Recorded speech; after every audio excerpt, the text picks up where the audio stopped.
The Reform Gamers is brought to you 100% independent and ad-free thanks to our dear patrons over on patreon.com/reformgamers to get yourself sweet, sweet perks such as uncut early access to the episodes, special episodes of the podcast, and more. Head on over to patreon.com/reformgamers and consider lending support and joining the herd. Without further ado, let's hop into the show.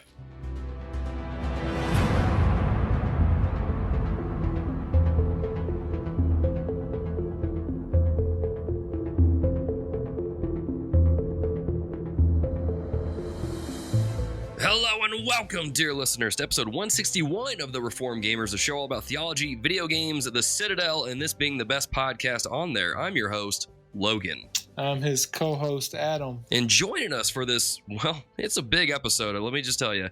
Joining us for this big episode is David from the Black Techies podcast. Man, say hello to the dear listeners.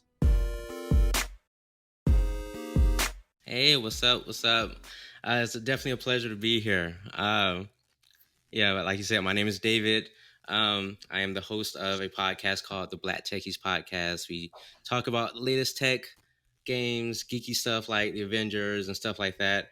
And let's see, by day I'm a boring IT guy, and and by night I'm a freelance tech journalist. So you might see a couple of my articles out there on the interwebs. I'm married. Sorry, ladies, and I have a daughter. And yeah, that's basically that's me in a nutshell, I guess. I like to play games, obviously. Right on, man. Well, that's good because we're gonna need that knowledge a little bit later on when we start talking about Mass Effect, which we've talked about pretty often, at least you and I on Twitter. That this is one of our favorite game series, and I was like, man, it is about time that we do an episode. We've been doing the show for 5 years, and how we have never talked about Mass Effect is beyond me. So we are fixing that today.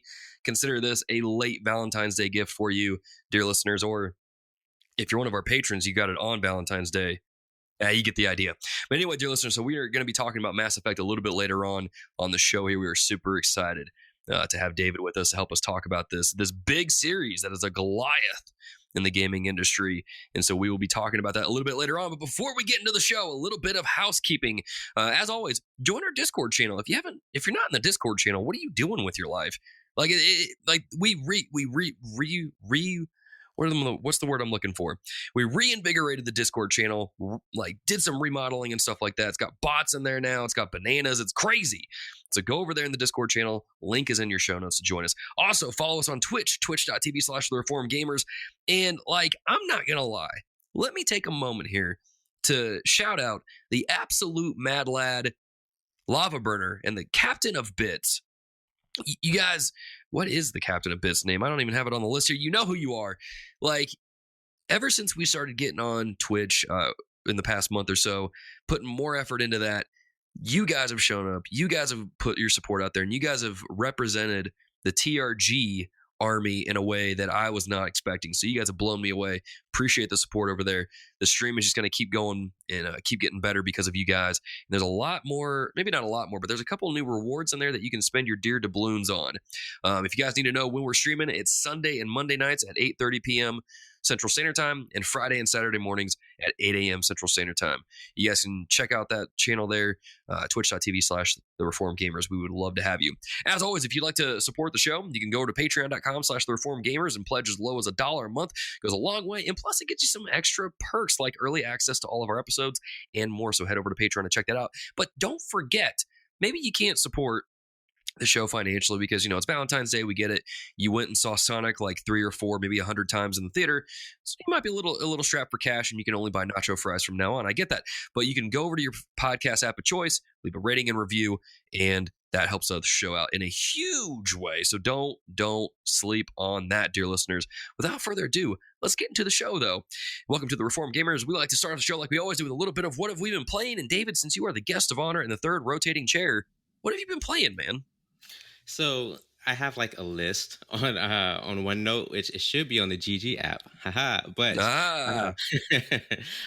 so I just beat Link's Awakening last week or a few weeks ago. Nice. So I want to finish playing Jedi Fallen Order, but I heard that Logan really liked Control, and I was like, hey, let me start playing Control, and now I can't stop playing Control. Yes, So, that's what I'm talking about. In between the single player stuff, I like to play the multiplayer part of Modern Warfare. So, but Right on. yeah, that's basically what I've been playing: Control and Modern Warfare. Right on. Well, what are your thoughts on Control, man? What do you think of it? I know you said you can't stop playing it, but man, what do you think? So I haven't gotten that far in the game, so I'm not like super farther in the game, but it's such a weird game, and I'm still trying to figure out what in the world is like happening. But the funny thing is, so it's the building that's in is like the Federal Bureau of Control, and like it's like a stuffy government building, and as a government employee myself, it looks exactly like a government building. It's kind of freaky, honestly. When I play the game, I'm like, oh my gosh, this is real life. But so when you go into work now, you're kind of watching out for the walls to shift and do all that weird stuff. Yes, exactly. Right I mean, it's really interesting. So I'm kind of interested in seeing where it goes, where the story goes, and and since I play on PC, I have the pleasure of turning on ray tracing and RTX and all that stuff. So I will be there one day. I can't wait. I might play it one day. We'll see if Logan ever sends it to me. Okay, you know what, Adam? We got hit with 2 snowstorms back to back. Okay, I couldn't get. Oh man, what was that 2 inches down in Texas? Oh, don't even. I will be like Dwight in that episode where he kept like throwing snowballs at Jim to you, and like so when you open up that control box, just be careful because a snowball might be coming like at you. Is going to be in it. I'm just going to be like, oh, it's a snowball. Whoa, Adam, come on now. I'm not that crazy. Anyway, but yeah. So, David, you also said you've been playing the Modern Warfare multiplayer. Have you gotten to check out any of Season 2, or is Season 2 even started yet? I saw the thing had updated on my system, but I haven't jumped in yet. Right. So they added like a new character. I forgot his Ghost. That's his name, Ghost. Yeah. And so I didn't buy like the battle pass or anything. I just play like the regular map. So if they add it in the map list or the weapons and all that, then I'll use it. But sorry, Activision, you're not getting my money. But no doubt. But I mean, I haven't really like.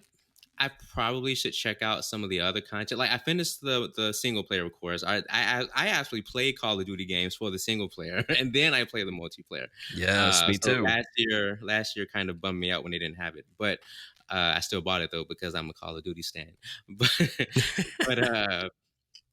I mean, it's fine to me. I mean, I don't really see anything wrong with anything they've added. So and it's free. For the most part, I think most of it is free. So I'm always good with free, so it's fine with me. Right on. Adam, good sir, let us know, man. What have you been playing? So I've been playing some Ni no Kuni on my Switch, and as much as y'all know I love that game, I'm just, in today's day and age, there's just too many games.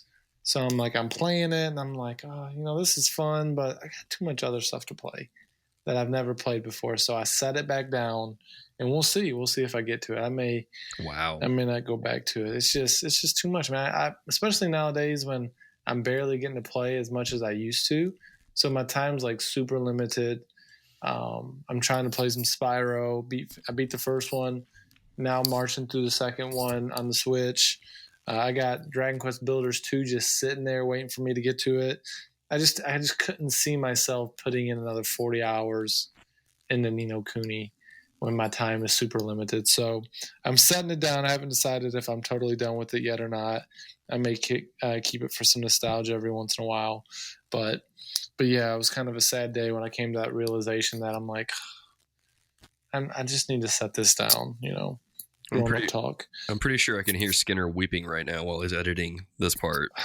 If I had never, if this was my first, I wish the first time I was playing it was on Switch. Like I played it back on the PS3 and it was fine, but I kind of rushed through it at the end because I wanted to put my PS3 back away. If I would have had it on Switch, I probably would have went even deeper into it and really played it a lot more. But because it really does feel like the right way to play it. I mean, it's great on the Switch. If you've never played it, it plays excellent on the Switch.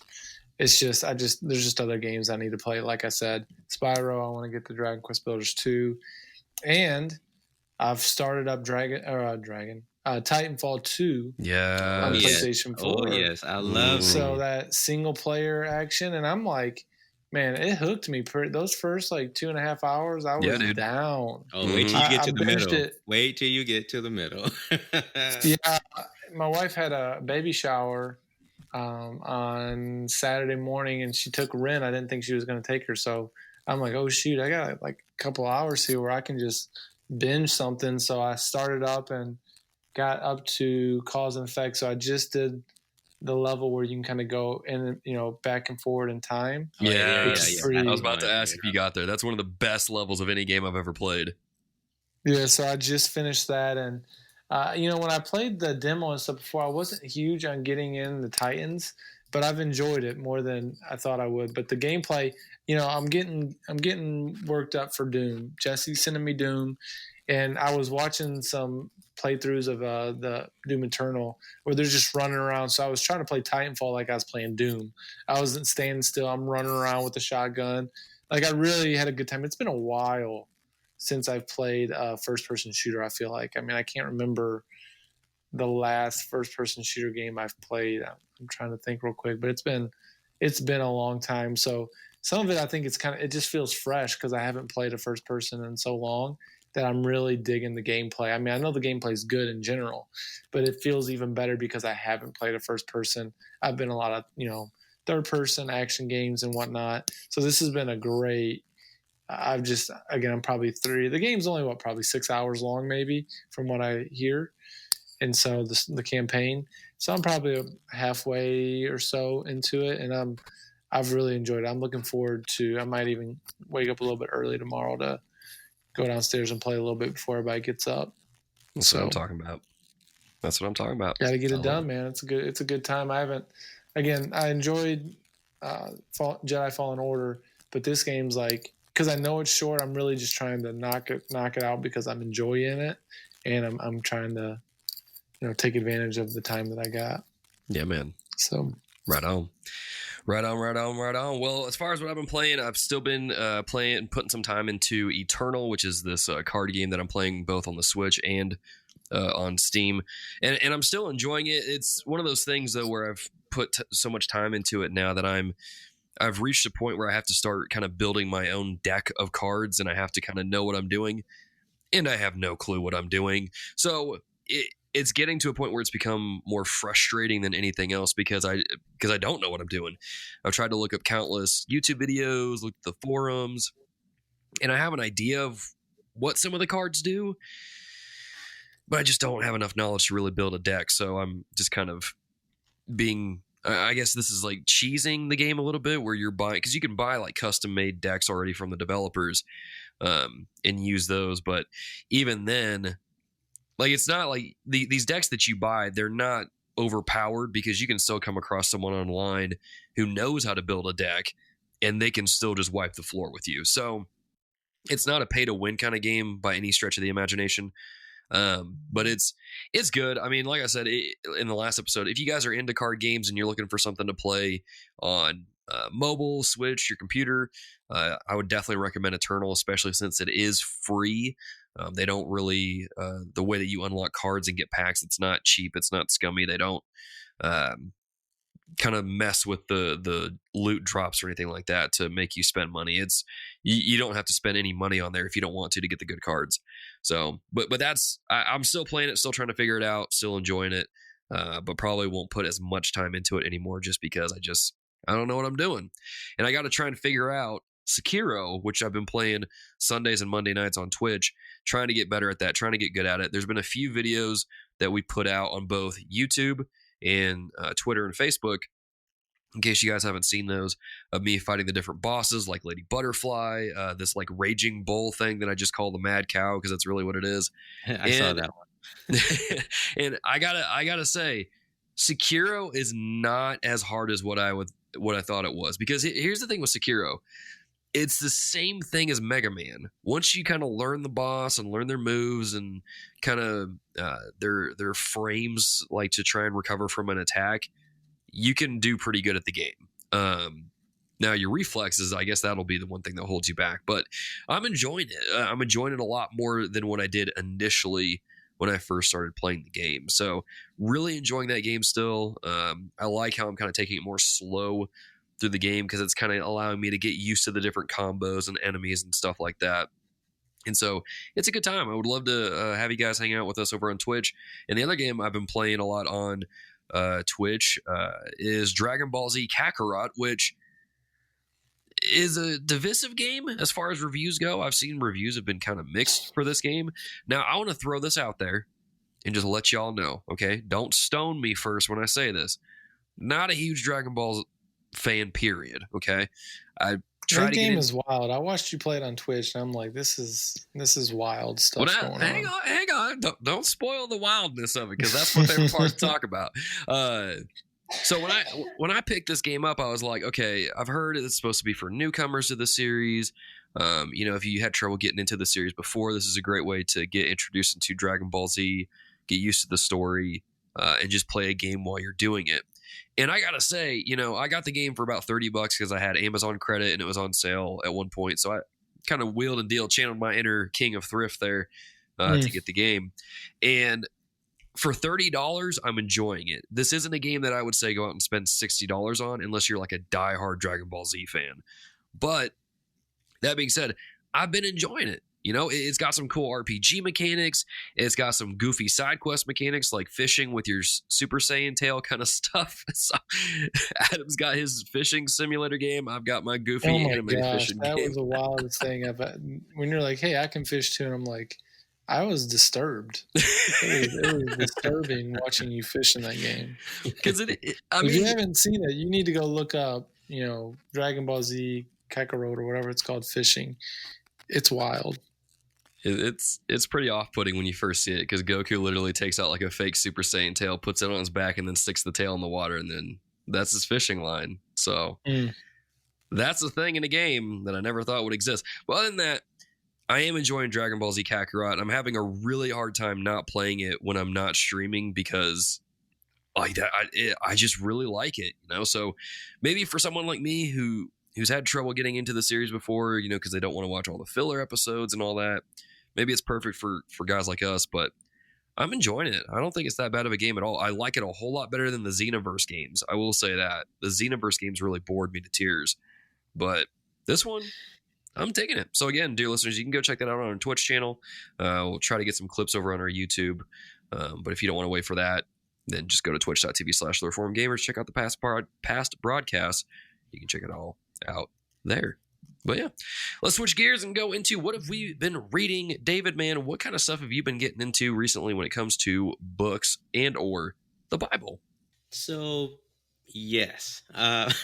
So today I just finished listening because I like audiobooks because I don't know. It's a lot easier to get through books when I can listen to them. Yeah, sure. And I think it's a book that you recommended, Logan. I think it was you. It's 12 Ways Your Phone is Changing You by Tony Rinke. Yeah. That was a book of the podcast for a while there. I remember us talking about that. Yeah. It seemed like almost every episode for a couple months. I see why. Oh my gosh. I was just like, every time I listened to it, my heart was like, see, I'm just convicted like every time, but in a good way, and he does a really good job of maintaining that balance between you shouldn't between you this is the 21st century and everyone has a phone and that's just how it is right now. But how are you able to have technology and use technology to the glory of God in a way that's edifying to Christ? So I like the balance that he strikes, because even he admits that he'll be on Facebook and just keep scrolling, and he even listed like 5 random things that he scrolled past, and it's like, at the end maybe 15 minutes had passed by, and it's like, is that really a good use of your time? So yep. I would highly, I know we're not in the Recos yet, but I highly recommend this book if you have not read or listened to it yet. And the other thing is, I was telling Adam before that my Bible study at church, the men's Bible study, we're going through the book of Colossians. And so right now we're in Colossians 2, talking about the circumcision that Christ does, and we were comparing it to, what is that? How does that compare to the circumcision in the Old Testament? So it's been really good so far. So that's kind of what I've been reading / studying / being convicted by. Yep. It's funny you're sitting there talking about the 12 Ways Your Phone is Changing You book, and you mentioned how Tony was going through Facebook, and I'm like, maybe I need to read this book again with how much I'm on TikTok. So, but maybe not. I don't know. That's awesome. Adam, what about you, man? Yeah, I've been listening. I can't say reading many books. I've been doing the listening audiobook type thing. So I started a new book called Confronting Christianity. It's like 12. It's kind of like an apologetics book. 12 different questions that are asked kind of in the days by someone named Rebecca McLaughlin. Have you read it, Logan? Are you familiar with it? What does the cover look like? It's got like black holes and white holes, I think. Is it on like a red backdrop? Yeah, it makes like a cross with different holes. I have it. I haven't read it yet though. David, what about you, man? Is this something you got into? I'm 4 chapters into it. I'm sorry, what'd you say? I asked David if he had gotten into it, and then you just kept going. Sorry. Oh no, I haven't. All right. Yeah, but I'm only probably 4 or 5 chapters. What got me into it is my wife has been. We're doing this discipleship thing at our church, and so my wife did her first discipleship meeting with this girl, and she got just hit with a ton of challenging questions, and she was looking for some resources. So I'm like, well, I've heard something about this, so I started listening to it just to try to see if it was something I would recommend to her in time. But so that's been solid. But in my quiet time, I've been in the book of Revelation. I think I mentioned it last time with my Christ-centered exposition commentary in hand, and it's just been good. It's been challenging. It's been good. It's been like what I was reading today in Revelation 14. Like, this is like terrifying. 14 is great, of course, because it's the Lamb comes and kind of cleans up shop. But verse 17 is kind of terrifying. I'm going to read it. And so it says, then another angel came out of the temple in heaven, and he too, well, no, actually verse 16. So an angel comes out, he says, so he who sat on the cloud swung his sickle across the earth, and the earth was reaped. I'm just like, dang. Like, it's just like, it's clean, it's crisp, there's no mistake. It's like when God's wrath, when it's time for judgment to happen, the sickle is swung and it's done. There's no like, all right, guys, well, we're about to do this. Here's your last chance. It's like, time's up. And so as I was reading it and kind of reading through it again, even tonight, just thinking about the podcast, I'm like, it encourages me for evangelism. Like, it terrifies me for my friends who don't know Christ. I mean, honestly, it's like, I'm thankful that I know Christ and that I don't have to worry about that. But it really does terrify me for my friends who don't know Christ, because we don't know the day or the time when our day is up, or when judgment's going to come, or when Christ returns, all these things. But when it does, it's clean, it's swift, it's immediate. And so I was just super challenged. Again, I'm not going to act like I'm going to be perfect at tomorrow. Hopefully I'll be, more challenged to be consistent and faithful with sharing the gospel with those around me. But man, it's that verse was kind of, again, there's gratefulness because it's not necessarily applied to me, but it's terrifying. I would be terrified if I wasn't a believer and I read Revelation chapter 14. So really some fervor and energy to try to be faithful with my opportunities to share my faith, especially with those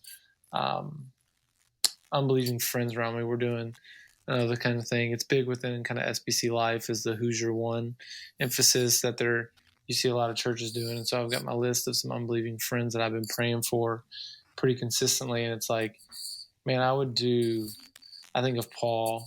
I don't remember which book it's in, but he's like, I would do anything for you guys to know Christ. Like, I'd cut myself off in many ways. Is that Romans maybe where he's talking about that? But he's saying I would cut off myself if it meant my brothers coming to know Christ. And there's many times that, I'm thankful again that I'm saved. I don't necessarily want to go to hell, but if there's anything else other than not making it myself, I would do so much for my friends to understand and to know the truth of the gospel and to get saved and to live for the Lord. But that's the same with a lot of people. I'm not anything new. People have that with friends and family, but it's heartbreaking thinking about those who don't know Christ. And, in the pre-show, we were talking about Kobe. You just never know. I mean, life is a vapor. It comes and it goes. We think we have so much life, and we hopefully do. But, man, if tomorrow's my day, I can thankfully say, I'm going to be with the Lord, and that's good. But there's a lot of people who couldn't say that, and that's fearful, or that's scary stuff. So there's my mini sermon. There you go. David, I see your hand up here in the Zencaster thing. Oh, yeah. Actually, I was just going to it's funny you should mention that because tonight, we try to do it every night. My family goes through this catechism. It's called the New City Catechism. Yeah. And so there's what day are we on? Day 20? I forget what it is. And it's specifically about hell, and like the whole chapter is about the reality of hell. And like, it's not something that's popular to talk about, obviously, but it's real. Like it exists, and it's something that we have to be, you can't shy away from talking about something like that. And it kind of makes you really aware of your own mortality. And it's like, like you just said, it make you aware of every time that you have to share the gospel, like you have to do that. And because it could be your family, your friends, and I want to see all of them in heaven. I don't want any of my friends, any of my family to go anywhere except heaven. So yeah, that's very poignant. Definitely. It kind of reminded me of a couple things that I had been talking about with my students about how, like, you sometimes hear people say things like, oh, only God can judge me. And it's like, yo, do you know what you're saying?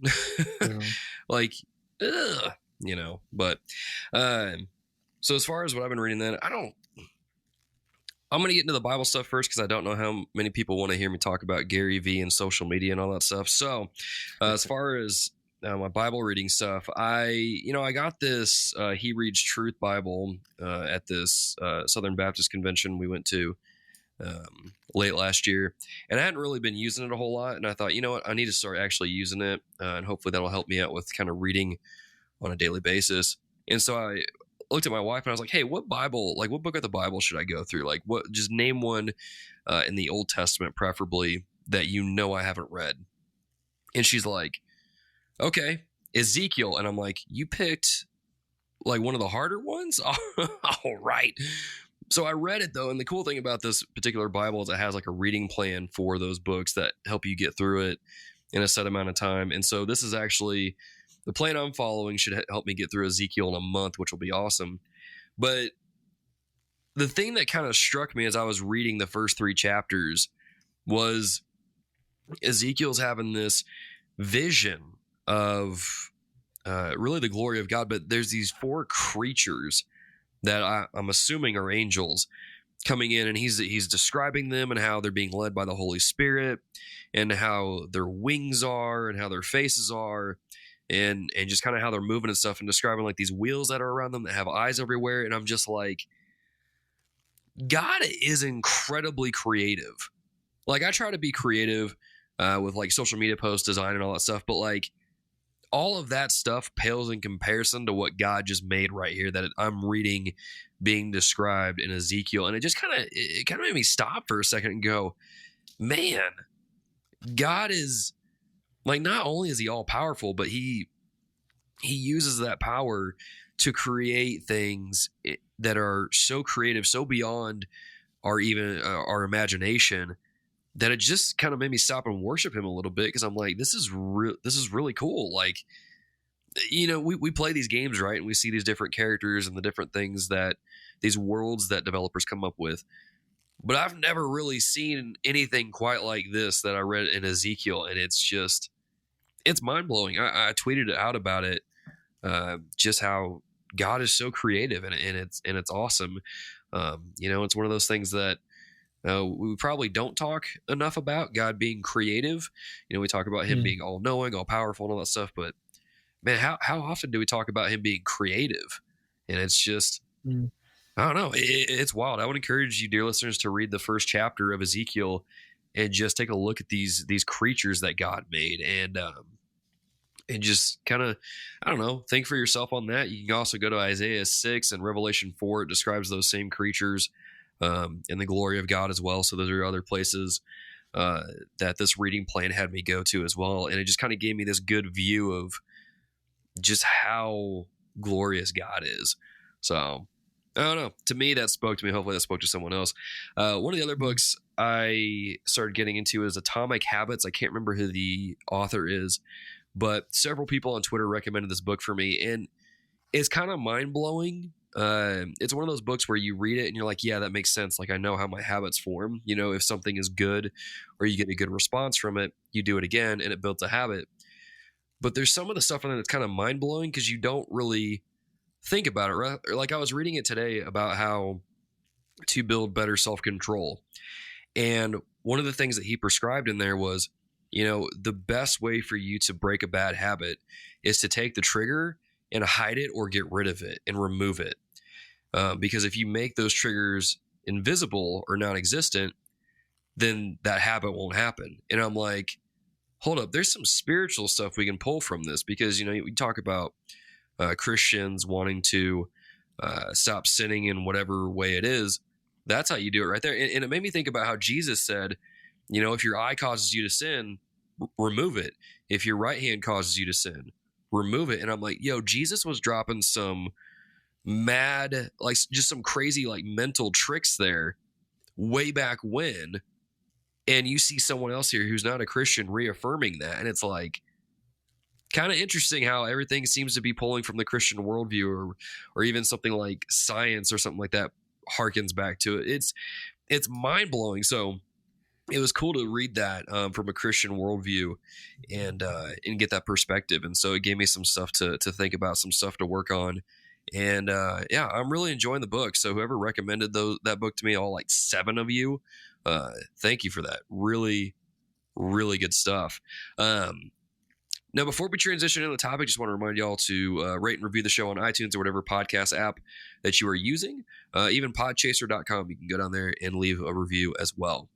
But the time has come for us to talk about one of the biggest franchises in gaming, which is Mass Effect. Now, this is a game series that when it first came out, I was super excited about. I mean, hearing about a game that your choices would have a huge effect on your game and how it plays out was mind-blowing to me. You know, we had Fable at the time and we kind of had that idea, but this game said it would drastically change the outcomes. And in several ways it did. In some ways, depending on your choices, characters would die, or you wouldn't get a specific upgrade, or in later games, you know, you may not survive the final battle, depending on what you're doing. And so Mass Effect, I know it means a lot to a lot of gamers around the world, but also to a lot of you listening. So hopefully we can do it justice on this episode. But I kind of want to take just a moment. You know, we got some responses here that we'll get to, but I want to take a moment and kind of talk about our histories with the games real quick, just briefly. So David, real quick, man, what about you? What was your experience with Mass Effect? Have you played all the games? Kind of what's your experience with this series?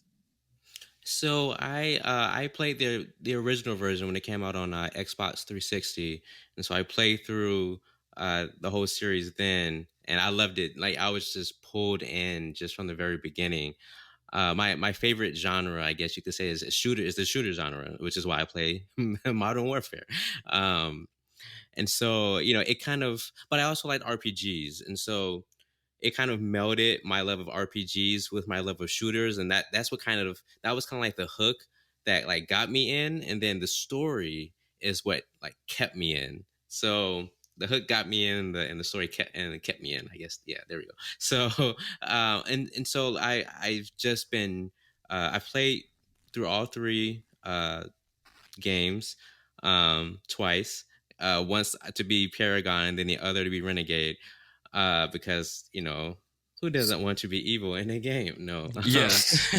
I need to be even more often. I always play the good guy too much. I'm like, I always have a hard time playing evil because, like, I always regret the decision I made immediately after doing it. Right. That was kind of the thing I ran into, because it's like, do I really want to punch the reporter? But I mean, it was funny though. But I still kind of regretted it. But outside of that, I played it on PC as well. So I played it like twice on console and then played it again on PC. And because I'm that guy, I pre-ordered Mass Effect Andromeda. So I played that as well. I don't think the game as a whole is as bad as people say it is, but it's not great either. But it's not Anthem, but but it wasn't like super terrible. But I mean, overall, I think it's one of the best sci-fi trilogies to come out, and I really hope that BioWare continues it in some fashion, some way, even if they remake it and like re-release it or something. But yeah, it's kind of helped me, and it's kind of informed me on the kind of games that I really like, and it's like from there it kind of got me hooked into other like sci-fi type games like Gears of War and stuff like that. So yeah. Right on. Nice. Right on. Adam, man, what about you? Have you played all the games? What's your experience been like? Yeah, I've played the first two because I heard the third. I think I owned the third one. I bought it for the PlayStation 3, and then I played some games on PS3, and then I'd go back to PS4. I never got back to actually play the third one. Somewhat because people got a lot of mixed reviews on that ending on the last one, and the second one, everybody usually says is probably the best, and I feel like that's what I read more than not, is that universally the second one is like the most. So it kind of just ended there. But so when we were texting about this episode, I'm like, man, I don't got anything to say about the last one. So I went online and I've watched some videos to try to refresh myself on the story, but also to get a little bit of the ending. And it reminded me, I have no idea what happened in these games and what's going on, but I enjoyed them. I really enjoyed the first one and the second one too. I mean, the second one, yeah, they changed up some different things with some of the gameplay, but I mean, the shooting got better. I feel like if I'm remembering right, while you could just some of the personalization and stuff, the menus are always kind of funky, I thought, in Mass Effect, if I'm remembering right. Like I never really knew the differences between this or that. And so, but you just get on, you play it, you have a good time. That's what I remember most about is while I was playing the games, I had a good time. Now I did play Andromeda and I beat that one. So the only one I haven't played is the third one. And Andromeda was whatever, I played it once it got, I don't want to say fixed because I don't know if it ever really got fixed, but when it wasn't quite as janky, I played it and finished it and didn't really do much side stuff, kind of just main story quested it. And again, I'm not a hypercritical guy. I'll tell you when I think something's trash, but it was whatever. Again, I enjoyed my few hours that I had with it, but I definitely know the flaws that were there with Andromeda. So, I've played the games. I'm not going to act like I'm a stan like you guys. I mean, I know both of you guys have played through them multiple times. I've played through them each, except for the third one once. So 3 of the 4 one time. So, yeah, I've enjoyed them. They're fine. I'm not going to act like they're my favorite games of all time, but they're fine. Okay. Well, Adam, we'll see you later. No, I'm kidding. All right, guys. I'm kidding. That's all I left. I'll see you guys next week. No, as far as my experience with it, though, is kind of similar to David's. It's one of those games that I just played again and again and again. I mean, I don't know what it was about the game at the time, but it became, especially the first two, kind of became almost like a comfort food kind of game for me, where I would just play it and just feel comfortable and just really enjoy my time with it. And I think that lends itself to just be, or kind of what contributed to that was the cast of characters was probably my favorite thing about the games. It was, you have Garrus, you have Ashley, you have Miranda, you have, oh man, what is that Solarian, the doctor? Is it Morden? Yeah, it's Morden. You got him. Like you have a great cast of characters. Rex was one of my favorites for the longest time. And it was just, I guess for me, it was one of those learning experiences. I feel like me and David had a very similar experience with this game. where I learned a lot about who I am as a gamer. I'm like, man, I like RPGs, I like shooters, I like having choices, I like having agency in my games, and I love a good story. And Mass Effect fired on all those cylinders, which is what made Andromeda such a huge disappointment for me. And I don't want to spend all the time ragging on that. I feel like I've done that enough on the show. Trash it. People can go listen to old episodes of the show where I did that. But, you know, it really was a major letdown because it didn't have a lot of those things that the original 3 did. Sure, it had like the same alien races and ships and all that stuff, but it didn't have any of the spirit or charm from those first 3 games. But man, I tell you what, if they release a remaster of the first 3 games, I would buy them in a heartbeat. I'd probably buy them for a couple friends, to be honest, because it was a great series. It's an amazing series, great cast of characters, really just innovative way of storytelling, how it lets you transfer your character through all 3 games from 1 to 2 and 2 to 3. Like it was crazy how they managed to do that. And I don't think there's been another game that has managed to pull off something quite like that. If you know, not that I'm aware of. But, you know, those of you listening, if you are aware of a game, let me know. But it's so unique in that aspect, and it did a lot of really unique things. And Adam, you kind of brought this up with the ending in Mass Effect 3. Maybe you can't talk about that, but you know, me and David can at least lend our thoughts on it, because Wesley Ray wrote in and he said that he's never really played any of the games, but he always found the reaction to the original ending of Mass Effect 3 fascinating. And he wants to know, was the ending really that bad? Did the DLC improve it in any way? And what kind of precedent does it set when creators feel the need to capitulate against that kind of reaction? David, man, let's start off with you, man. Did you think kind of the controversy surrounding the ending to 3 was warranted? What's your thoughts on that? So I think that one of the main criticisms of the ending was that it seemed like your choices didn't matter. And Right. so, and when you play through it and you see the ending and you're like, well, it's basically the same ending. It doesn't really matter what you do at the end. It's basically the same. It's just a different color. Right. And so, in that aspect, I can definitely see why people were disappointed. For me, and I'm not. Can we really spoil it? I don't know. It's been out for like people have had time. years. If you haven't played this game by now, like spoil it. that's I your got no fault. beef. Spoil away, man. So it seemed like the ending was about like this antagonism between humans and like synthetics, and I never really got that, because it didn't seem like that's what the series was about. I mean, yeah, you had the Reapers that were coming, and there were synthetics, but the theme of the game didn't seem to be humans versus synthetics. But yet at the end of Mass Effect 3, you had like that choice where you could like destroy all the synthetics, or you could like let them live, or you could like merge with them or something like that. And you could become like hybrids or something like that. But I don't know. That's the part that kind of got me. I'm like, I didn't get why those were the choices, because it didn't fit with the theme of the other 2 games, or even the 3rd game.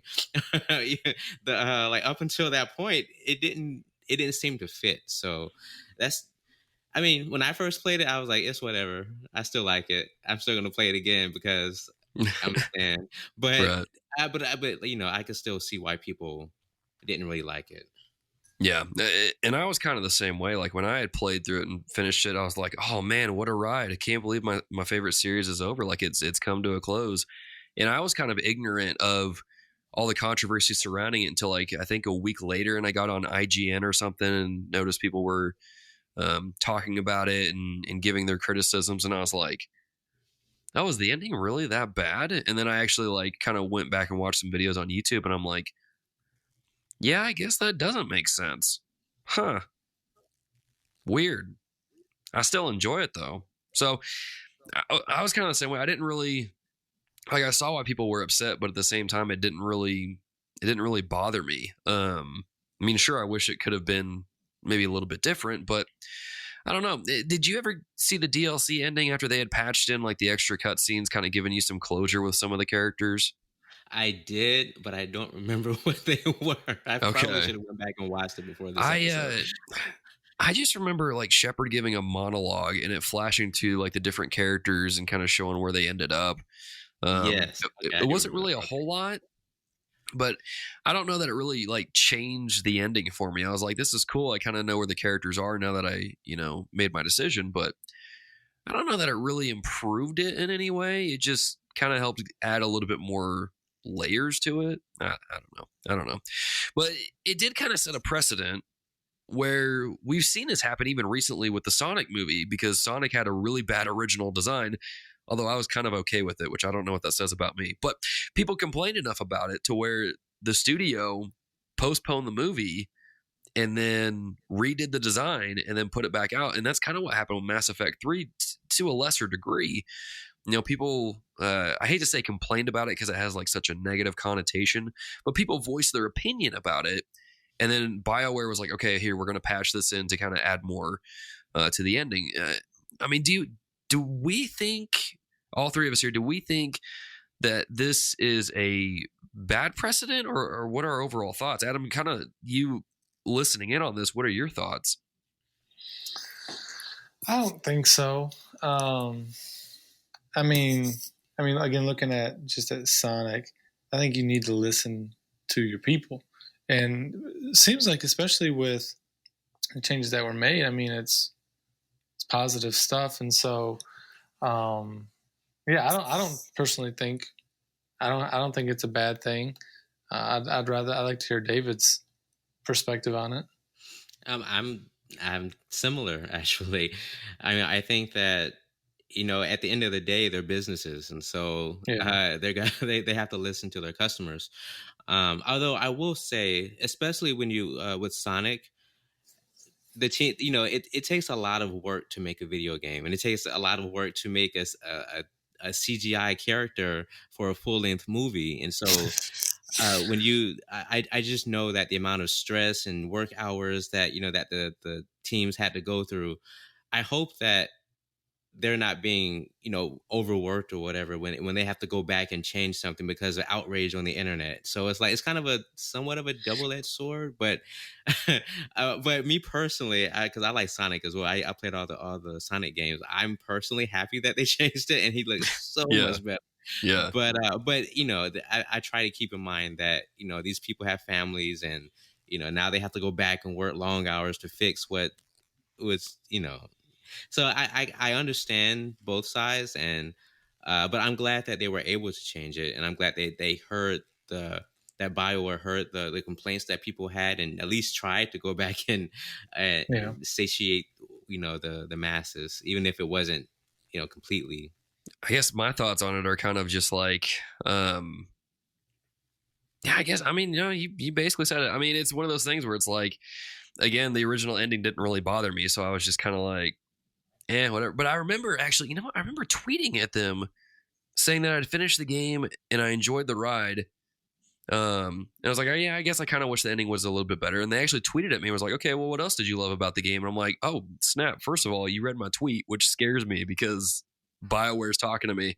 But it goes to show that BioWare, at least then for the time, they did care about, that sounds bad when I word it that way, they were listening, they were paying attention. And so they wanted to make things right, and they went about it in a way that I thought was okay. Other people, I mean, you can't really please everybody on the internet to begin with, but I thought it was a good addition to the thing.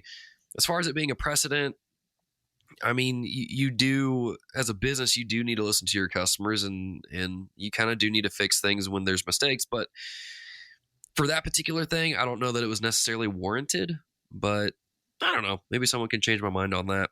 Now, one of the things that Mass Effect is definitely no stranger to is controversy. We kind of just covered that. But I remember when Mass Effect first came out, I think this happened in the first two games when they released, there was a lot of controversy around its M rating because of the fact that it was rated M for sexual themes and, to a degree, nudity. because in the game let's get into it. we're getting into it because Alex Castellanos wrote in about it, so we're going to talk about it. And he said his question is, we'll read his. He says that his comment question for this game would be more about whether or not we feel it was a questionable game series to play as a Christian.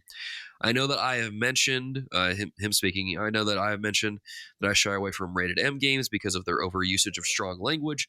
And of course, sexual themes, nudity. I have heard that this game uses both and that there's a focus on your relationships with the members of the opposite sex in your crew. What are your thoughts concerning this? Now, I know that this is kind of a hot button topic, so who wants to take it first? I guess I'll jump in. Oh, Okay. Okay. I'll let Adam take this one. No, I mean I got an opinion. I think again with these games, I'm trying to remember how much.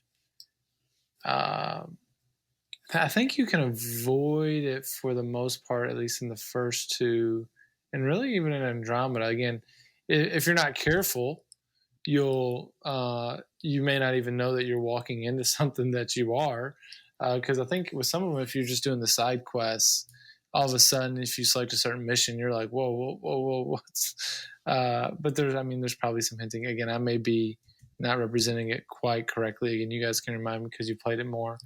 But like a lot of things, if you go in looking for it, you can find it and you can abuse it. But I think with these games, again, from my memory, because I don't remember. Again, I knew that stuff was there, but I don't remember seeing exactly, or if I did, you skip it or do whatever you got to do. But because if you get into it and you start exploiting, because I was watching a story review, like I said earlier, and they even were like, oh, and then you create another save spot, and then you go back and you hook up with this character, then you go back and you hook up with this character, and you go back and hook up with this character, and I'm like, no, like I don't like that. That doesn't sit well with me, of course. But again, I think you got to be wise if you struggle. Again, it's digital, but I don't want that to be an excuse, because digital can lead to lust and to sin just as much as other stuff. But you just got to be aware of what you're stepping into. If it's going to lead you down a path that you shouldn't be going because of either past struggles or sins and failures, you need to probably avoid the game in general. But if you're like, okay, I'm going to avoid it and I don't feel that draw to go down that path, okay, again, do I need to have some form of accountability with that to make sure that I'm not chasing down that rabbit trail? But I don't know. I believe, again, and you guys can correct me, I believe you can avoid it if you're just playing the game with the intention of avoiding it. If you're acting like it's not there, or you're just playing willy-nilly, again, you could walk into a path that you didn't necessarily know that you're walking into. But from Alex things, he's aware that there could be an issue with this. Okay, so he should be playing in an intentional way that says, I'm not going to be, maybe that means doing some research of how to avoid those things. But you guys can correct me on that if I'm wrong with it. I think that you can play without romancing anyone, and that's one of the things I like about Mass Effect is that BioWare doesn't force you to have a relationship. I think there's a few ways to look at it. One is, if you view Mass Effect as like a movie or a TV show, and you view the relationships in Mass Effect as like core to the story, meaning that the relationships, role playing as Shepard, like your companion or your significant other in the game is it's like part of you, and so you're going into these dangerous situations, and like as Shepard, you have someone that cares about you and loves you and all that, and so in that aspect, it's kind of cool to be able to have the romance option, but like you just said, it does have an M rating, and because of the slight nudity and the sexual content, it's definitely something that Christians especially would need to pay attention to and avoid if that's something they don't want to encounter. I mean, it's just like The Witcher 3. I mean, if that's something that can tempt you to lust, or if that's something that can push you towards something that you're trying to steer away from, then it's definitely a game you should either avoid, or if you do play, then try to avoid relationships at all costs. And it is possible. I just looked it up while you all were talking just to make sure I wasn't talking crazy. And you can, you can actually play the game without romancing anyone.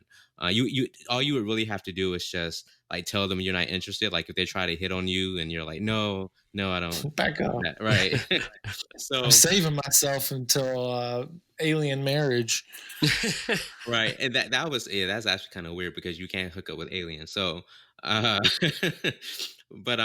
yeah. So I think that if you look at it from a story perspective and look at it from, I'm role playing a shepherd and I want to be able to have a relationship with someone who can help me with this mission, help me, beat the Reapers and all that, then I think it could be a valuable part of the experience of playing the game. But at the same time, if that's something that you struggle with, especially if you're married, then maybe that's not something that, and it kind of sucks because it's a great game and it's kind of hard to tell people not to play a game that I really like, but I don't want to be the one that cause someone to stumble. Right. But yeah, so I that's kind of how I view it. Yeah, I would echo a lot of what both of y'all said. I know for me personally, I have a way easier time recommending this game and series to people than I do something like The Witcher 3 that I know has different scenes of nudity that you're going to come across whether you play the game a specific way or not. But this one, yeah, of the game. Do what? At the very beginning of The Witcher 3. Yes, yeah. And so, I mean, that's one of the reasons why I don't talk about The Witcher 3 on the show anymore or recommend it, is because I can't recommend it anymore. But something like Mass Effect, I can, because it is avoidable. And I think one of the things you got to think about when you're going into the game is, what are you playing it for? And on top of like everything else we've talked about, because if you're going into Mass Effect specifically to see, this is weird to say, but if you're going into Mass Effect to specifically see a nude alien female or one of the other female counterparts, then yeah, don't play the game. But that is such an ancillary aspect of the game to where I think you can play it and avoid it, because it's pretty obvious when you're going to go down a romantic path with a character. It's pretty obvious, because I think there's even like a little symbol that shows up next to the dialogue choices that lets like you know. Heart. Yeah. Like so you can avoid that stuff pretty easily, but it's one of those things too where, like, if you know you're going to seek that stuff out, yeah, don't play it. But if you, I mean, I hate to say it's not a big deal, because I've struggled with, lust and pornography in the past, and I know how hard of a thing that is to fight. But really with this game, it's just so, like, you have to go out of your way to get it, is one of those things. Like, you have to go so far out of your way to get it that I don't think it's, like, I don't have a problem recommending it because of that. And I think it's okay for Christians to play, so long as you consider all the things that we kind of just went over. So I hope that helps. I will say this though, because Mass Effect Andromeda is the same way, but they're like romance scenes, especially with one character, I can't remember what her name is insanely graphic. Like, it is straight up pornography. So I guess that's another reason to not play Mass Effect Andromeda, because it's just straight up porn. But when it comes to the original 3, definitely consider those things before you play it. Because if it's something you feel like, yeah, I probably shouldn't play it, then don't play it. It's one of those things where it's like, like I say a lot here lately, contrary to popular belief, you don't have to like or play all the big games that everybody else seems to like. And if this is one that can be a potential stumbling block for you, then I would recommend not playing it. But it's definitely one of those games where I don't think if you play it, people are going to judge you, or it's going to hurt your witness. But it also depends on how you go about playing it too. Now, let me jump in real quick. Yeah. I want to affirm one thing you said there. At this point, if someone hasn't played them and they're looking to say, I want to play, I've heard something about, they're going to look up something about Mass Effect. Oh, should I play it? it's almost unavoidable to not know that stuff is in the game. And so there is, like with a lot of things, you have a choice of, am I going to pursue after that or am I not? If that temptation is going to be there to pursue that thing, then you should probably not play it. Because again, what's your motivation for playing? Or am I wanting to play the game because it's got a good story, the gameplay's fun, I kind of want to see what it's all about, but knowing that's there and I'm going to have to be intentional about avoiding it. That's the big point that I think you made, Logan, that was really good is you were aware of it, and now we're accountable for what we do with that. Are you pursuing this game to play it for the inappropriate content, even if it's just that interest of, I wonder what it's really like. You know, I'm not seeking it out per se, but there's curiosity. Okay, you've got to be extremely careful with knowing that information of, I've got to be intentional about what I'm going to do with this information. So I think that was a great point that you raised about at this point, you're not going to play that game and be like, oh, I'm surprised that there's sexual content in this game. If you do, then you're, I guess, super naive, and I don't know how you don't know that nowadays with Mass Effect games. I mean, it's like they muted that part of the podcast. Especially if you're listening to us. If you're like, oh, I'd kind of like to play these games after hearing these guys talk. Okay, you're definitely aware of what we're talking about. You've got to make a decision for yourself. Can I play this game? And how is this content going to affect me? Should I view it? Should I not? Is it sinful for me to even view it? Is it not? And what am I going to do with all that? So I think that was a really strong point that you made there, Logan. Yeah.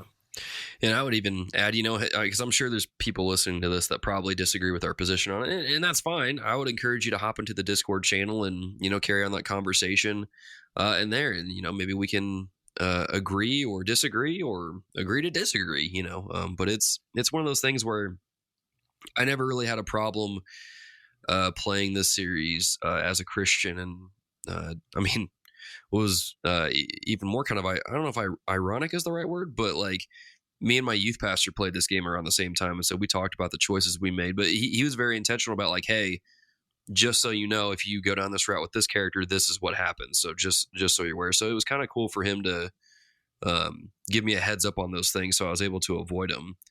So like I said, if we want to continue that discussion, we can have it in the Discord channel, Facebook group, any one of those places. Now, one of the other things that this series is known for is its characters. And it probably has one of the most memorable cast of characters of any game series out there. And so, one of the things I noticed in one of our write-ins from our listeners, Adam from the Games and Groceries podcast, he wrote in and said that he really connected with Garrus Vicarian's character, which, let's be honest, who didn't? Garrus is like one of the best video game characters of all time. He continues in his comment, his path from a CSEC officer to Shepard's crew and his personal pursuit to stop Saren is well written and intriguing. And then his character is even more fleshed out in the next two games, ... But that comes later. He didn't want to spoil it for anybody that may have been coming in. So let's spend some time talking about some of our favorite characters, what made them our favorite characters.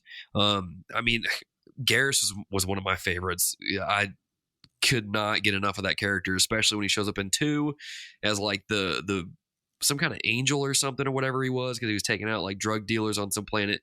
Oh yeah, like, yeah. Garrus, such a good character. But David, man, I don't want to spend a whole lot of time like kind of gushing about Garrus here. Let's get to you guys. David, who was one of your favorite characters, and what made them your favorite? So I have to say 2 because they are related, I guess, in a way, and that is Rex and Morden. And yes. So, on the surface, Rex, he just looks like some big, gruff, lizard-looking dude. And so, he comes off initially as he's just some big, dumb person. But then as you begin to play through the games, they really flesh out. He has a much deeper personality than you really, give him credit for. And you kind of see the hurt that him and his whole, race go through because of the genophage that basically almost wiped them out by the Solarians, which is what Morden is. And so which is why I like Morden, because he's the one that helped create it. I think he's one of the ones who helped create the genophage. And now you have this interplay between Morden and Rex, and you're like, dang, is Rex going to kill him? Yeah, I wouldn't be surprised. I wouldn't blame him per se. But it's just that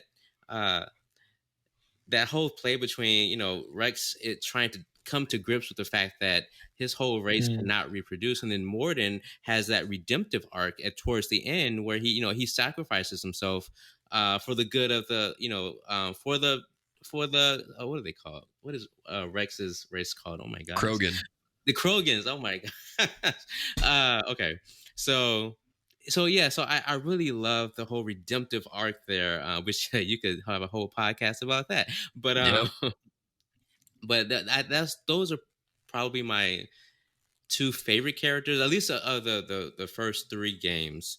Shepard, even though he's like you, but I really like Shepard. But that whole interplay between Morden and Rex really kind of got me. That was my favorite part of the whole series, I think. Yeah, right on. Adam, man, what about you? Who were some of your favorite characters and what made them stand out? It's funny is kind of what he was saying about Rex. They did a really good job with his character, but I feel bad about even mentioning this. So when I was playing the first one, I wasn't really paying attention to what I was doing, and I got him killed. And I was like, oh no, I felt horrible about it. Cause I mean, you're basically, I think you're on the beach and you're making some decisions of kind of what to move forward and whatever. I just wasn't thinking when I did it. And I basically just like, well, sorry, buddy, you got to go if you can't help us out or whatever. I took him out. I'm like, we were talking, I don't remember if it was during the podcast of the pre-show, but we were just talking about it. Like that was when I was making some bad moves. That's where I was kind of playing the bad guy there because I'm like, well, dude, get on board or get shot, and I took him out. But he really was a great character, and I agree with a lot of what David was saying. So yeah, he was a memorable one. And what was the guy that you were just saying, Logan? He shows up in the first and the second one. Garrus. Garrus is stud. When he shows up in the second one, it's just a great scene when Shepard's like, Garrus, my man, what's going on? After he was just like shooting at you and stuff like that. Just some good characters there. I didn't play the third one, so I don't know if they mix up anybody.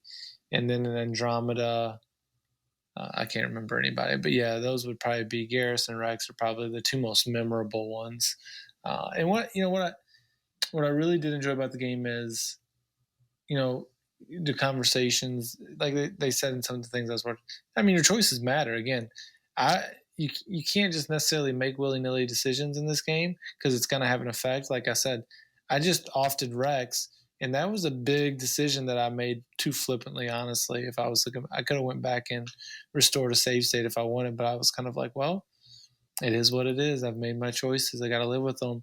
But your choices do matter in this game, and that was a fun thing. It wasn't like, it sounds like in the third one, maybe not so much, but in the first two, they definitely mattered. So that made a lot of the relationships and the characters, that made them mean more because the conversations you were having, I mean, even when it comes down to romancing them, if you wanted, again, we just had that conversation. But it matters what you said and what you did, which is, some games talk like they do and they don't. This one they did. So it made those characters shine even more, I think. Yeah, right on. I think the two that probably stood out for me, I'll give an honorable mention to Tali. What is it? Voss Normandy is what she wound up calling herself. Sweet character. So charming. Just loved her character. But the two I want to talk about are Ashley, who was in... Well, she wasn't really in the second game. She kind of came in and out, but she was in the first and third games pretty prominently. And Thane, who first showed up in the second game. Oh man, I love Thane, dude. His whole. Let me talk about Thane first, because a little known fact about me: father-son stories in just any kind of narrative or form of entertainment get me. They hit me so hard that I tear up. And Thane has this really kind of gut-wrenching story with his son in the second and third games, where Thane turned to a life of being an assassin, a hitman. And really, he did it to protect his son, but also because he was sick and he was going to die. And so he was just kind of trying to basically protect his son. And what happens is through his storyline, you see Thane's son actually following the same steps that his dad did. And you see them trying to resolve just those lost years and trying to reconcile all that. And man, there comes a point where you think it's not going to happen, but then you see Thane's son save him and kind of get to be there for Thane in his last moments of his life. And thinking about it right now is getting me teared up. But I'm just going to say it's a great story, great character, so well written. He's one of my favorite characters in a video game of all time. Just great character. And then Ashley, part of the reason why I like her is because I remember distinctly, because I've had this conversation with her in the game multiple times. In the first game, in the hangar bay of the Normandy, when you are talking to her, you get on the topic of religion and God, and you come to find out that she says that she's a Christian, but then she starts saying some things, and you can kind of push her on those things and be like, well, that doesn't sound very Christian, or you can kind of go along with it. And it was just, for the time, it was surprising to me because I hadn't really ever seen a character in a video game talk about like God, like Jesus and just the Christian side of things. And so it was refreshing to hear that. At the same time, it was a little weird because there were parts where I disagreed with her on some things, with how she viewed aliens and what we should do and things like that. And I was just like, this is cool. And I came to really like the character because she was kind of like a Wonder Woman character, almost. Like she would get into the battle and be like, no, I'm going to protect Earth. I'm going to fight for it. And if people get in my way, they're going to get taken down. And she's a cool character. And she's actually the character that I romanced in the game. But when it comes to the narrative thing of that, there was this heartbreaking moment in 2 where she sees that you're with this other organization and she doesn't want to be around you. You're like, oh man, like I really messed things up. If you play it through 3, then you can kind of fix things. But it's that level of detail there that made that character great. Was if you carried that relationship through to the 3rd game, you see how your relationship with that character has been through the fire in a lot of ways. And so you have an opportunity to reconcile things or just kind of go your own way. But man, if you reconcile things, it's almost kind of like a beautiful picture of when, you have a rough patch with someone in your church, like a friend or something like that. You go through the fire and you're praying for them, but then they come back in and it's that beautiful moment of like, yes, we're restored. Things are great. Let's go kill these like giant reaper shrimp thingies, whatever they are. And so it's just cool. And it goes back to what makes these games so great, in my opinion, is the writing, not just the story, but the characters themselves. We all have these characters that we have great memories with that I don't think we'll soon forget them, and unless we, for some reason do, but they're hard to forget because they're so well written, because they're so memorable. And that is just how these games are. But one of the things that I think this is probably the biggest thing that made these games the most memorable was kind of what you had said there, Adam, about how our choices mattered. Our choices in a lot of ways were the line between whether or not a character would die or not. And sometimes that line wouldn't be there and we would have to make that decision. I think of the decision in the first game when you have to make the choice to either go detonate the bombs at that plant or to go save someone in this other part of the factory. And no matter what you choose, both of those characters were going to die. It didn't matter what you chose. One of them would die. When you leave the planet, you're going to go back on the Normandy, one less squad member. And the choices in this game were so heavy. And I think, Adam, you were hitting at something there. They taught us something, that our choices in life matter. Whether we think they do or they don't, they do. And so when it comes to that, do you guys think that there was any kind of like real life lessons that this game taught us? And as Christians, how do we line that up with our faith? Adam, I don't know if you want to go first, but there it is. I'll pass this one off to David. So, it's funny. Like you said, one of the greatest things about this game is, games plural, is the characters. And it kind of teaches you that, you know, there are so many different species of aliens and stuff. I mean, you had the uh there are so many different kinds of aliens there, but they were all going to die if once the Reapers got there. That was the kind of the common thing. If you want to relate it to a Christian worldview, you know, we're humanity. You know, there's black, white, Asian. You know, there's a whole bunch of us, but in the end, we're all going to die.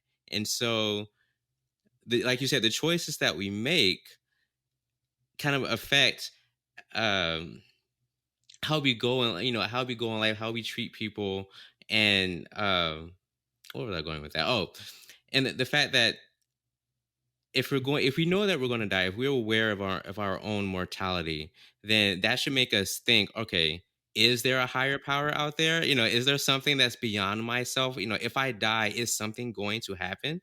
And so with that said, okay, what out there best explains life, you know, why the universe exists and what happens after I die? And so I think that knowing that you're going to die kind of puts those questions to the forefront and kind of forces you to really think about it. And maybe that's the jump off point where God kind of grabs a hold of your heart and is like, you know what, I exist. Maybe you should look at read this little thing called the Bible. But yeah, I mean, I kind of see the link between the real life and the game. It's just that whole, because the whole game is like it's this impending death that's just coming, and it's like it seems like there's nothing you can do about it because the Reapers have done this 10,000 years or something, or no, they come like every 10,000 years or something like that, and they've been doing this for like eons, and so it almost seems like it's inevitable.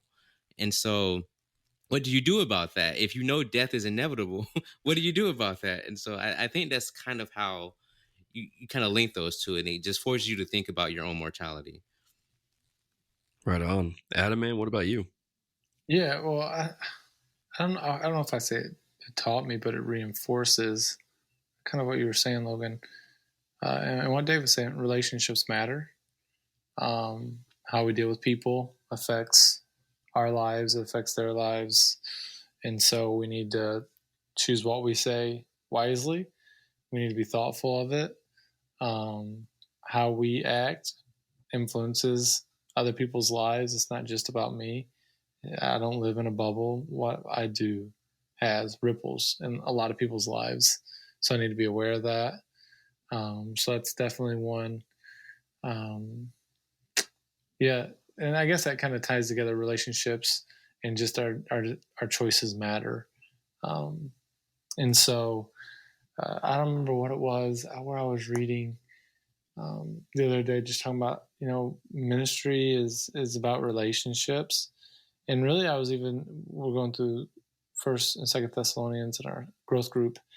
And Paul is talking about boasting he's boasting in the church there in Thessalonica, and how he's where he's like, we're not boasting in ourselves. He's like, you guys are our pride. I mean, I'm thankful for my disciples and how you guys are growing and walking with the Lord.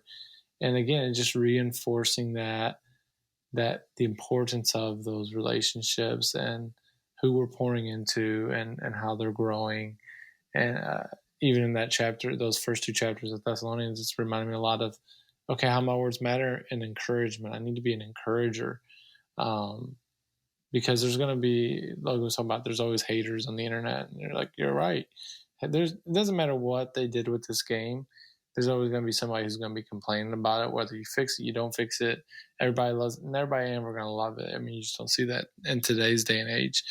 But I don't know why I kind of went down that rabbit trail. But yeah, we need to be using our words for encouragement. And so, I mean, again, reinforcing, I don't know, I wouldn't say that this game taught me these things, but it really reminds me as we're having this conversation, my words matter. How I treat people matters. Relationships are what matter, and my choices matter. There's consequences. There's ripple effects of those. So I need to be intentional Because going back to what Dave said, there's the consequences and eternal ones. I mean, we mentioned it earlier. I get scared to death. That judgment is going to come quickly. And so what we do with the time that God's given us matters, because we don't know how long we have. And so I think through our conversations about the game, it's reinforcing a lot of those things that we've been talking about. For sure. To piggyback off of that, because I was sitting there thinking about it and just thinking about how, like, I would genuinely feel bad if I said the wrong thing to a character and I upset them, and I'm like, oh, I didn't mean to do that, but it just kind of made me think of Proverbs 15:1 that says, a gentle answer turns away anger, but a harsh word stirs up wrath. And you see that played out in several different scenes. One that you brought up, Adam, where you're on that beach and Rex is getting angry because he's like, I want to destroy this virus or whatever. I want to save this cure, whatever it is. And in that moment, if you pick the wrong answer, you're going to shoot Rex and he's going to be gone and he won't show up in the second and third games. So it's like you said, our words matter, our choices matter, how we live our lives matter. And I was thinking about how even the verse of the day that I said on TikTok earlier was Colossians 3:1, with how, we should be seeking after God and not really our own glory. Because oftentimes we seek after our own glory and we try to do our own thing and do our own way. And we wind up frustrated and angry. And we don't really enjoy life to the degree we don't really like who we've become. And if we would just take the time to stop and consider how we're living our lives, are we living it to the glory of God, or are we just living it for ourselves? And unique things like RPGs, like Mass Effect, it allows you to make those decisions without no real world repercussions, but you still get to see the fallout of those actions play out before you. And it makes you have to ask yourself, am I okay with that? Am I really okay with what I just said or what I just did, and now I have to live it this way in the game? It just kind of makes you think. It makes you stop and wonder, if you make the right decisions and how do you govern those decisions. And so I think the cool thing about this game in particular is that it gives you this arena to make these decisions that we probably wouldn't make in real life, but we get to see the consequences of that and almost reinforce why we wouldn't make those decisions or say those things or talk a certain way. So we could really keep getting deeper and deeper into this game, but we are quickly running out of time. And so, dear listeners, I want to pass it off to you. What are some of your favorite things about Mass Effect? What are some things you learned from it? What are some things that you pulled out of it from a Christian worldview that interested you and got you so invested in the game? Let us know in the variety of areas that you can communicate with us. But as we come to a close, we got to do a few things here before we head out. This is our second episode of the month, so it's our patron thank you section where we thank the lovely, lovely dear patrons that support us over on patreon.com.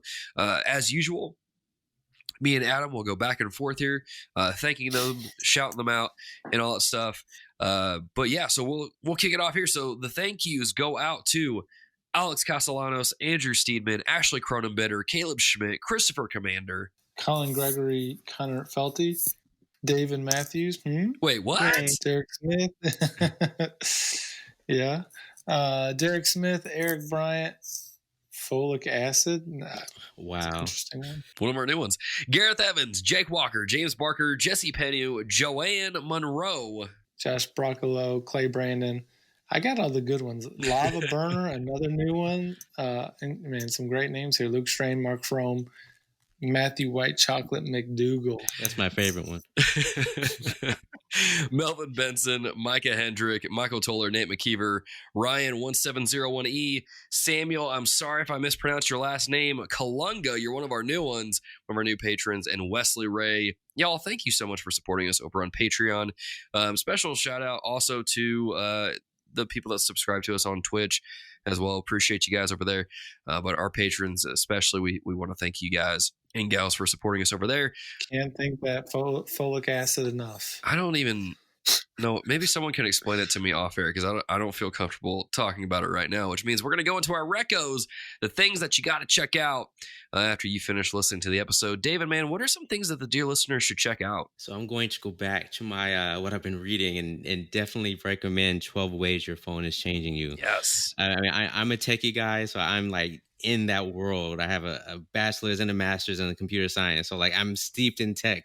But I recognize that the way that I use my computer, the way that I use my smartphone can damage my relationship with Christ. And so this is an excellent book to read or even or listen to if you want to improve on that.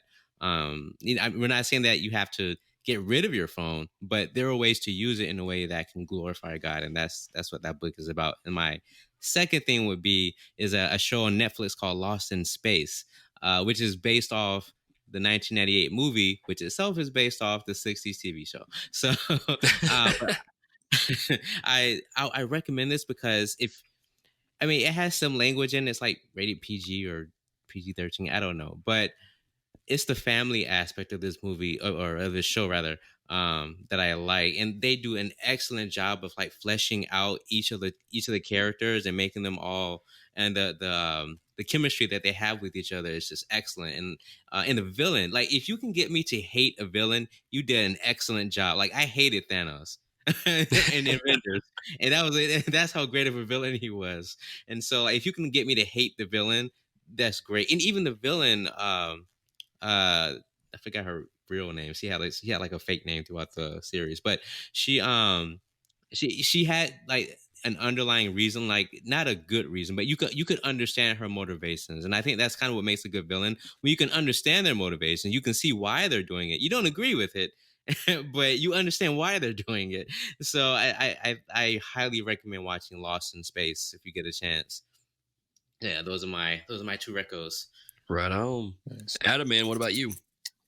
Hearing him talk about if you can make me hate a villain, that makes me think of Wolfenstein 1. That game made me hate the villain more than almost any game that I can remember playing, but that's not my reco. So Hannah and I watched Knives Out the other day. It's kind of one of those murder mystery films, if you think like Orient Express, where you're kind of watching the movie trying to solve the puzzle. It was really good. I really enjoyed it. Daniel Craig, James Bond. I love him as an actor. But it's if you kind of like that genre of trying to figure out what's going on with who, I thought I'm trying to remember. There's probably some language, but there's nothing like there's no sexual inappropriateness or anything like that. So definitely worth checking out, in my opinion. It won some different awards and whatnot throughout the season. So definitely worth checking out. Right on. Well, dear listeners, this is one that I don't have in the show notes, but I'm going to say it anyway. Go check out David's podcast, The Black Techies, and some of his other writings. All the links to that stuff will be in your show notes for you to check out and to listen to at your leisure. Which, David, do you want people to do you want your social stuff out there or gamer tag stuff, like any of that, or sure. Let's kind of put you on the spot, but. No, you're good. So, like you said, if you want to follow, subscribe, or at least listen to the Black Techies, we're like on all the podcast outlets out there, just like the Reformed Gamers. I make sure I keep it PG, so you can watch it, you can listen to it with your kids. That's the way that I'm a salt and light to my podcast. It actually is my podcast. I started it, so it's not like someone else started it. You can follow me on Twitter at Packet Stealer. That's like a ketchup packet and Stealer. Gotcha. And long story short, when I was getting my master's, it was in like information assurance, and I learned how to hack things. So that's why it's Packet Stealer, computer packets. So if you don't get that, it's okay. I'm a techie guy, so it makes sense to me. So yeah, just follow me. In fact, that's my gamer tag and my PlayStation PSN, even though I don't have a PS4 anymore. But yeah, Packet Stealer basically everywhere. Right on. Cool. And then my last record, then I'll throw this out there. If you're not following us on Twitch, get your life together. Go over to twitch.tv/thereformedgamers and leave a follow. You don't have to sub. You don't have to drop any bits or anything like that. You don't have to be crazy like that. Just drop a follow. Hang out with us. We'll be playing some Dragon Ball Z Kakarot. Be playing some Sekiro. And I don't know what else we'll be playing. We'll figure it out. But stay tuned to the Discord, all that stuff. Which, speaking of, if you want to interact with us, head over to patreon.com/thereformedgamers to lend your support to the show. Kind of already went over it, but if you want to throw an extra couple dollars at the show, feel free to do so there. You can also follow us on YouTube or Twitch just by going to twitch.tv or youtube.com/thereformedgamers. I'll get you to both of those.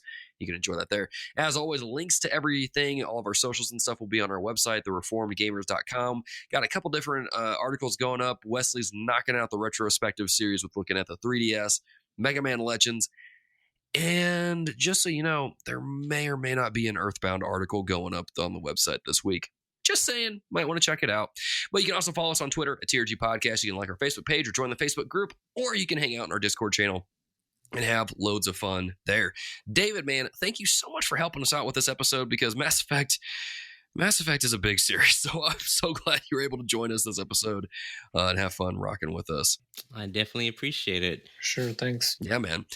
Right on. Well, dear listeners, that's been TRG. And until next time, GG and amen. Thank you for listening to The Reformed Gamers, the show all about biblical theology and gaming. The reason the show sounds so good inside your ears is because TRG is edited by David Skinner. You can find extra content on our YouTube channel at youtube.com/thereformedgamers. The Reformed Gamers is entirely fan-supported over at patreon.com/thereformedgamers by our dear patrons. The following people are at the producer level or higher and will forever be thanked and mentioned here at the end of the show, as long as their pledge comes through each month. Those people are Alex Castellanos, David Matthews, Eric Bryant, Gareth Evans, Luke Strain, and Wesley Ray. Thank you for your support over on patreon.com, keeping our controllers charged, and fueling my addictive habit of getting platinum trophies. Until next time, GG and amen.